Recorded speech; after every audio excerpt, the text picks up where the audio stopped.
নমস্কার বন্ধুরা, আমি রত্না চলে এসেছি সুকুমার রায়ের রচনা সামগ্রী থেকে। আজ দুই বন্ধুর সম্পর্কে একটু ভাষ্যপাঠ যেটা আছে সেটা আমি করব।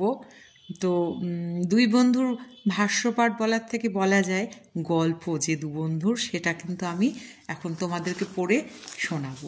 তো বন্ধুরা, আর দেরি না করে, একদম সময় নষ্ট না করে চলে যাচ্ছি দুই বন্ধুর গল্পে। চলো, দুই বন্ধু লিখেছেন সুকুমার রায়। এক যে ছিল মহাজন আর এক ছিল সওদাগর, দুজনে ভারী ভাব। একদিন মহাজন এক থলি মোহর নিয়ে তার বন্ধুকে বলল, ভাই, কদিনের জন্য শ্বশুর বাড়ি যাচ্ছি, আমার কিছু টাকা তোমার কাছে রাখতে পারবে? সওদাগর বলল, পারবো না কেন? তবে কি জানো, পরের টাকা হাতে রাখা আমি পছন্দ করি না।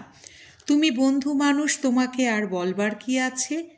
আমার ওই সিন্দুকটি খুলে তুমি নিজেই তার মধ্যে তোমার টাকাটা রেখে দাও, আমিও টাকা ছোব না। তখন মহাজন তার থলে ভরা মোহর সেই সওদাগরের সিন্দুকের মধ্যে রেখে নিশ্চিন্ত মনে বাড়ি ফিরে গেল। এদিকে হয়েছে কি, বন্ধু যাওয়ার পরে সওদাগরের মনটা কেমন উসখুস করছে। সে কেবলই ওই টাকার কথা ভাবছে, আর মনে হচ্ছে যে বন্ধু না জানি কত কি রেখে গেছে, একবার খুলে দেখতে দোষ কি। এই ভেবে সে সিন্দুকের ভেতর উকি মেরে থলিটা খুলে দেখল থলি ভরা চকচকে মোহর। এতগুলো মোহর দেখে সওদাগরের ভয়ানক লোভ হলো। সে তাড়াতাড়ি মোহরগুলো সরিয়ে তার জায়গায় কতগুলো পয়সা ভরে থলিটাকে বন্ধ করে রাখল। 10 দিন পরে তার বন্ধু যখন ফিরে এলো, তখন সওদাগর খুব হাসি মুখে তার সঙ্গে গল্প সল্প করল, কিন্তু তার মনটা কেবলই বলতে লাগলো, কাজটা ভালো হয়নি। বন্ধু এসে বিশ্বাস করে টাকাটা রাখলো, তাকে ঠকানো উচিত হয়নি। এই কথা সে কথার পর মহাজন বলল, তাহলে বন্ধু, আজকে টাকাটা নিয়ে এখন উঠি। সেটা কোথায় আছে? সওদাগর বলল, হ্যাঁ বন্ধু, সেটা নিয়ে যাও, তুমি যেখানে রেখেছিলে সেইখানেই পাবে, আমি থলিটার সরাইনি। বন্ধু তখন সিন্দুক খুলে তার থলিটা বের করে নিল, কিন্তু কি সর্বনাশ! থলি ভরা মোহর ছিল, সব গেল কোথায়? সব যে কেবল পয়সা। মহাজন মাথায় হাত দিয়ে বসে পড়ল। সওদাগর বলল, ও কি বন্ধু, মাটিতে বসলে কেন? বন্ধু বলল, ভাই, সর্বনাশ হয়েছে। সওদাগর বলল, তাও কি হয়, মোহর পয়সায় হয়ে যায়? আর সওদাগর কেবলই তাকে বোঝানোর চেষ্টা করছে যে আমার মোহরগুলো নেই, সেখানে রয়েছে পয়সা।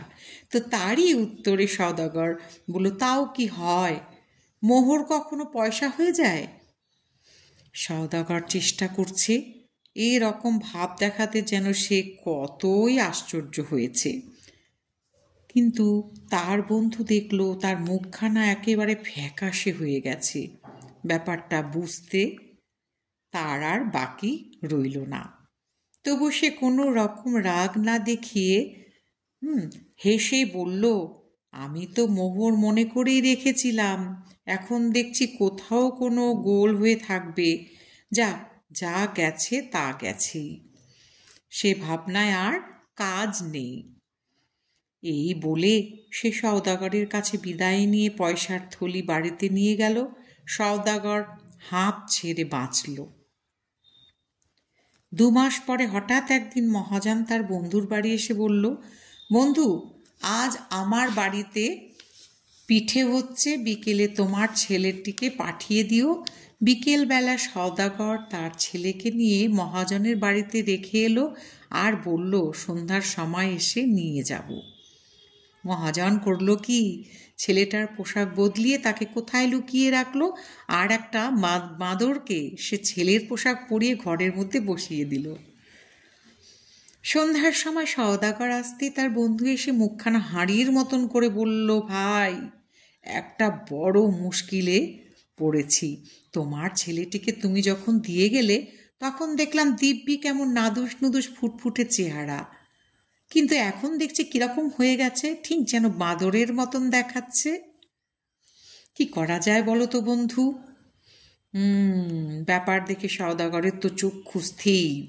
সে বলল, কি পাগলের মতন বকছো? মানুষ কখনো বাঁদর হয়ে যায়? মহাজন অত্যন্ত ভালো মানুষের মতন বলল, কি জানি ভাই, আজকাল কি সব ভূতের কাণ্ড হচ্ছে, কিছু বোঝবার জো নেই। এই দেখো না, সেদিন আমার সোনার মোহরগুলো খামোকা বদলে গেল, সব তোমার পয়সা হয়ে গেল। অদ্ভুত ব্যাপার। তখন সওদাগর রেগে বন্ধুকে গালাগালি দিয়ে কাজীর কাছে দৌড়ে গেল নালিশ করতে। কাজীর হুকুমে চার চার পেয়াদা এসে মহাজনকে পাকড়াও করে কাজীর সামনে হাজির করল। কাজী বললেন, তুমি এর ছেলেকে নিয়ে কি করেছো? শুনে চোখ দুটো গোল করে মস্ত বড় হাঁ করে মহাজন বলল, আমি মুখ্য সূক্ষ্ম মানুষ, আমি কি অত সব বুঝতে পারি হুজুর? ওর বাড়িতে মোহর রাখলাম, 10 দিনে সব পয়সা হয়ে গেল। আবার দেখুন, ওর ছেলেকে আমার বাড়িতে আসতে না আসতে ল্যাজ ট্যাজ গজিয়ে দস্তুর মতন বাঁদর হয়ে উঠেছে। কি রকম হচ্ছে, আমার বোধ হয় সব ভুতুরে কাণ্ড এই মনে হচ্ছে। এই বলে সে কাজীকে লম্বা সেলাম করতে লাগলো। কাজীও চালাক লোক, ব্যাপার বুঝে তার পুরোটা বুঝে নিতে আর বাকি কিচ্ছু রইল না। তিনি বললেন, আচ্ছা, তোমরা ঘরে যাও, আমি দৈবজ্ঞ ফকির ডাকিয়ে মন্ত্র পড়ে ভূত ঝাড়িয়ে সব শায়েস্তা করছি। তোমার পয়সার থলি ওর কাছে দাও, আর তোমার বাঁদর ছেলেকে এর কাছেই রাখো। কাল সকালের মধ্যে সব যদি ঠিক না হয়, তবে বুঝবো এতে তোমাদের কারুর শয়তানি আছে। সাবধান, তাহলে তোমার পয়সাও পাবে না, মোহরও পাবে না। আর তোমার ছেলে তো মরবেই, ছেলের বাপ মা খুড়ো জ্যাঠা সব শুদ্ধ মরে সাবার হয়ে যাবে।